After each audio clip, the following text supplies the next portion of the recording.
ವೆಂಕಟಮ್ಮನವ್ರೆ, ಈಗ ಒಂದು ವೇಳೆ ಇಲ್ಲ ಆಗೋದಿಲ್ಲ ಅಂತಂದ್ರೆ ಏನ್ ಮಾಡ್ತೀರಿ? ಬಿಡೋದಿಲ್ಲ. ಏನ್ ಮಾಡ್ತೀರಿ? ಏನ್ ಮಾಡಕ್ ಸಾಧ್ಯ? ಏನೇ ಆಗ್ಲಿ ನಮ್ ಪ್ರಾಣ ಹೋದ್ರು ಕೆಡ್ತು, ನಾವು ಮಾತ್ರ ಭೂಮಿ ಬಿಡೋದಿಲ್ಲ. ಈಗ 5 ಜನ ಪ್ರಾಣ ಕಳ್ಕೊಂಡಿದಾರಲ್ಲ, ಆ ಪ್ರಾಣಕ್ಕೆ ಬೆಲೆ ಇಲ್ಲ, ನಿಮ್ ಪ್ರಾಣಕ್ಕೆ ಬೆಲೆ ಕೊಡ್ತಾರ? ನಮ್ದೂನು ಹೋಗ್ಲಿ ಹೇಳಿ. ಈಗ ಈ ಹೋರಾಟದಲ್ಲಿ ಈಗಾಗ್ಲೇ 5 ಜನ ಪ್ರಾಣ ಕಳ್ಕೊಂಡಿದ್ದಾರೆ, ಒಬ್ರು ನೋಡಿ ವಿಷಾನು ಕುಡಿದಿದ್ದಾರೆ. ಇಷ್ಟೆಲ್ಲ ಆದ್ರೂ ಕೂಡ ಬೀದಿಯಲ್ಲಿ ಮಲ್ಕೊಂಡಿದ್ದೀಗ ನೀವೆಲ್ಲ ಬೀದಿಯಲ್ಲಿ 3 ತಿಂಗಳು ಮಲ್ಕೊಂಡಿದ್ರಿ ತಾನೆ, ಮನೆ ಮಠ ಬಿಟ್ಟು. ಒಬ್ಬ ಮಹಿಳೆ ಮನೆ ಮಠ ಬಿಟ್ಟು ಬೀದಿಯಲ್ಲಿ ಮಲ್ಕೊಳ್ಳೋದಂದ್ರೆ ಅದು ಸುಮ್ನೆ ವಿಚಾರನ? ಅದ್ ಯಾರಾದ್ರೂ ಆಗಿರ್ಬೋದು, ಅದು ರೈತ ಮಹಿಳೆ ಆಗಿರ್ಬೋದು, ನಾವಾಗಿರ್ಬೋದು, ನೀವಾಗಿರ್ಬೋದು. ಅದಕ್ಕೆಲ್ಲ ಬೆಲೆ ಕೊಡದೆ, ಅದಕ್ಕೆಲ್ಲ ಅನುಕಂಪ ಇಲ್ಲದೆ, ಅದಕ್ಕೆಲ್ಲ ಯಾವುದೇ ರೀತಿಯಂತ ಕಿಮ್ಮತ್ ಇಲ್ಲದೆ ಇರೋರು 5 ಜನ ಈಗಾಗಲೇ ಸತ್ತೋಗಿದ್ದಾರೆ. ನಿಮ್ ಪ್ರಾಣಗಳಿಗೆ ಬೆಲೆ ಕೊಟ್ಬಿಟ್ಟು ಅವ್ರು ಸುಮ್ಮನೆ ಆಗ್ಬಿಡ್ತಾರ? ಹೇಳಿ. ಏನ್ ಕಾತಾರ ಅವರು ಏನ್ ಮಾಡ್ತಾರಂದ್ರೆ ನಮ್ಮನ್ನ ದಿಕ್ಕಾಪಾಲ ಇಡ್ಸ್ಬೇಕು. ಇವಾಗ ಮಟ್ಬಾರ್ಲಿ, ಚನ್ನರಾಯಪಟ್ಟಣ, ತೆಲ್ಲಹಳ್ಳಿ 3 ಹಳ್ಳಿ ಬಿಟ್ಟಿದ್ದೀರಿ ಅಂತ ಅದೊಂದು ದಿಕ್ಕು ತಪ್ಪಿಸ್ತಾವ್ರೆ. ಯಾಕಂದ್ರೆ ಜನ ಒಗ್ಗಟ್ಟಿದ್ದೀರಲ್ಲ, ಆ ಒಗ್ಗಟ್ಟನ್ನ ತಪ್ಪಿಸ್ಬೇಕು ಅವರು. ಜನ ಒಬ್ರಿಗೊಬ್ರು ನಮ್ಮೂರ್ದು ಬಿಟ್ಬಿಟ್ಟವ್ರು, ಹೇಳಿ ಇನ್ನೇನು ಹೋಗೋದು ಅಂತ ಒಂಥರ ಯೋಚನೆ ಬರ್ತೈತೆ. ಅದರಿಂದ ನಾನು ಯಾವಾಗನ ಆಗಲಿ ಹೇಳೋದು ಅದೇ, ಹಿಂಗೆ ದಿಕ್ಕು ತಪ್ಪಿಸ್ತಾರ ಅವರು.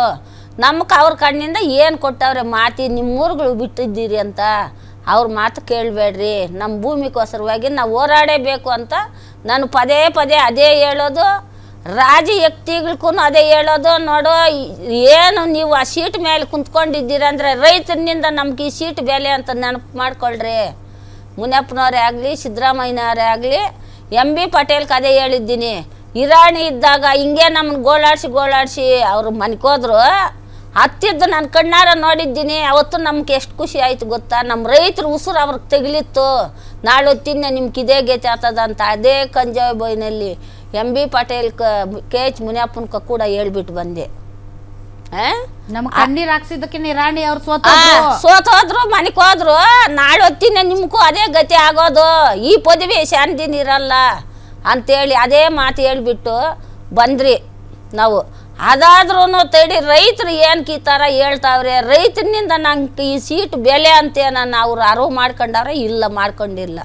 ಇನ್ನು ಎಷ್ಟು ದಿನ ಯಾರನ್ನು ಗೋಳಾಡಿಸ್ಬೇಕು, ಎಷ್ಟೆಷ್ಟು ಕಮಳಿಸ್ಬೇಕು, ಇಲ್ಲ ಎಷ್ಟೆಷ್ಟು ಬೂದಹಳ್ಳಿಗಳನ್ನ ತರಬೇಕು, ಅವ್ರಿಗೆಲ್ಲ ಮಾರಬೇಕು. ಯಾಕಂದ್ರೆ ಅವ್ರ ಅಪ್ಪಂದಲ್ಲ ಜಮೀನು, 13 ಹಳ್ಳಿವರ್ದಲ್ಲ ಜಮೀನು.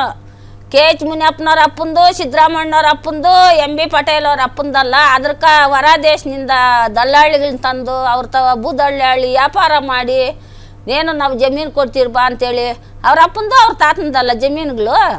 ಅದಕ್ಕೆ ಅವ್ರು ಕೊಟ್ಬಿಟ್ಟು ಇವ್ರ ದುಡ್ಡು ಈಸ್ಕೊಂಡ್ಲಿ. ಈ ಖರಾಬಿ ಐತೆ, ಅದೈತೆ, ಇದೈತೆ ಅಂತೇಳಿ ಪುಕಾರಗಳು ಎಬ್ಬರಿಸಿ 60% ಇದ್ದರೆ ನಿಮ್ಮ ಭೂಮಿಗಳು ಬಿಡ್ತೀರಿ ಅಂತೇಳಿ ಅವು ಎಲ್ಲ ಭೂಮಿವು ಎಲ್ಲ ಡಾಕ್ಯುಮೆಂಟ್ ಎಲ್ಲ 1 ಸಲ ಎಲ್ಲ 2 ಸಲ ಇಸ್ಕೊಂಡ್ರು. ಏನು ಮಾಡಿದ್ರು? ಏನು ಮಾಡ್ಯವ್ರೆ ಅವರು? ಸರ್ಕಾರದವರು ಏನು ಮಾಡ್ಯವ್ರೆ? ಏನಿಂದ ನಮ್ಮ ದೇವನಹಳ್ಳಿ ತಾಲೂಕು ಜಮೀನ ಬಿಡ್ದಿರ ಅವರು ಏನು ಕಟಕ್ಕೆ ಕುಂತ್ಕೊಂಡವ್ರೆ?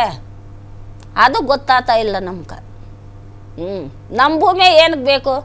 ಭಟ್ರಮಾರನಹಳ್ಳಿ ಹತ್ರ, ಏರ್ಪೋಸ್ಟ್ ಹತ್ರ ಬೇಕಾದಷ್ಟು ಜಮೀನು ಇನ್ನೂ ಹಂಗೆ ಐತೆ, ಗಿಡಗಳು ಬೆಳ್ಕೊಂಡೈತೆ. ನಾನು ನೋಡಿದ್ದೀನಿ ಕಣ್ಣಾರ. ಇನ್ನೂ ಬೇಕಾದಷ್ಟು ಜಮೀನು ಐತೆ. ಫ್ಯಾಕ್ಟ್ರಿಗಳು ಮಾಡ್ಯವ್ರೆ, ಏರ್ಪೋಸ್ಟು ಮಾಡ್ಯವ್ರೆ. ಇನ್ನೂ ಬೇಕಾದಷ್ಟು ಜಮೀನು. ನಾವು 10 ದಿನ ಪಾದಯಾತ್ರೆ ಹೋಗಿದ್ರಲ್ಲ, ಅದೇ ರೋಡಲ್ಲಿ ಬಂದಿದ್ದೀರಿ. ಇದೇ ನಾರಾಯಣಮ್ಮನು, ಗೋಪಿ, ಕೃಷ್ಣಣ್ಣ ಎಲ್ಲ ಬಂದವ್ರೆ. ಇನ್ನೂ ಬೇಕಾದಷ್ಟು ಜಮೀನು ಐತೆ ಅಲ್ಲಿ.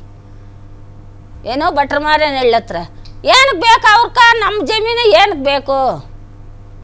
ಅದು ಹೇಳ್ಬೇಕಲ್ಲ ನಾವು. ನಿಮ್ಮ ಜಮೀನಿಗೆ ಏನು ಹಿಂಗೆ ಪೊಟ್ಟಾಡ್ತಾ ಇದ್ದೀರಿ ಅಂದರೆ ನಮ್ಗಿಂತಾದ್ರೂ ಬೇಕು ಅಂತ ಅವ್ರು ನಮ್ಗೆ ಉತ್ತರ ಕೊಡಿಲ್ಲಲ್ಲ. ಸೊ ಈಗ ಆಕ್ಟ್ಗಳು, ಈಗ ಭೂಸ್ವಾಧೀನಕ್ಕೆ ಸಂಬಂಧಪಟ್ಟಂತಹ ಆಕ್ಟ್ಗಳು ಏನ್ ಹೇಳ್ತವೆ ಅಂತಂದ್ರೆ, ಈಗ ಈ ಒಂದು ಭೂಮಿಯನ್ನ ಕೊಡೋದಕ್ಕೆ ನಾವು ಒಪ್ಪಿದ್ದೀವಿ ಅಂತ ರೈತರು ಹೇಳೋದನ್ನ ವಿಡಿಯೋ ರೆಕಾರ್ಡಿಂಗ್ ಮಾಡ್ಕೊಳ್ಬೇಕು. ಹೌದಾ? ಅದ್ ಮಾಡಿದಾರ? ಇಲ್ಲ. ವಿಡಿಯೋ ರೆಕಾರ್ಡಿಂಗ್ ಮಾಡ್ಕೊಳಕ್ಕೆ ಒಪ್ಪಿಗೆನೇ ಇಲ್ವಲ್ಲ. ಹೌದಾ? ಮೊದಲ ಅಧಿಸೂಚನೆ ಹೊರಡಿಸಿದ 1 ವರ್ಷಗಳ ಒಳಗಾಗಿ ಅವರು ಫೈನಲ್ ನೋಟಿಫಿಕೇಶನ್ ಕೊಡ್ಬೇಕು. 4 ವರ್ಷ ಆಯ್ತು. ಹೌದಾ?